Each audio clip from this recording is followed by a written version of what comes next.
Hi అండి, welcome to రైతు వినేస్తం channel. రైతు సోదరులారా, మిరపదాటని ఈ దశలో మనం చాలా జాగ్రత్తగా కాపాడుకోవాలండి.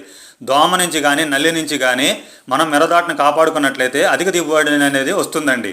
మరి కాంబినేషన్గా మనం మందులు చూసుకున్నట్లయితే బేర్ వాడిది జంపు, ఒమిటు ఈ రెండింటిని కలిపి కొట్టుకోవడం ద్వారా దోమ కానీ నల్లి కానీ కంట్రోల్ అవుతుందండి. మరి తర్వాత చూసుకున్నట్లయితే పోలీసు కానీ గొరిల్లా కానీ పాస్మీటు ఈ రెండు కాంబినేషను కలిపి కొట్టుకుంటే కంట్రోల్ అవుతుందండి.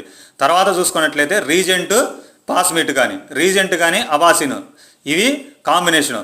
ఇవి మందులు వారానికి మార్చి కొట్టుకోవడం ద్వారా ఏంటంటే నల్లి దోమ అనేది కంట్రోల్ అయిపోయి దిగుబడి అనేది ఎక్కువ వస్తుంది. మరి అధికంగా పూత రావడానికి మనం చూసుకున్నట్లయితే అర్ఖయా గోల్డ్ కానీ టబోలీ కానీ ఇవి మనం మార్చి కొట్టుకున్నట్లయితే సూపర్ నోవా కానీ మార్చి కొట్టుకుంటే అధికంగా దిగుబడి వస్తుందండి, అధిక పూత వస్తుంది. థ్యాంక్ యూ ఫర్ వాచింగ్ అండి. ప్లీజ్ సబ్స్క్రైబ్ రైతు వినేస్తం ఛానల్.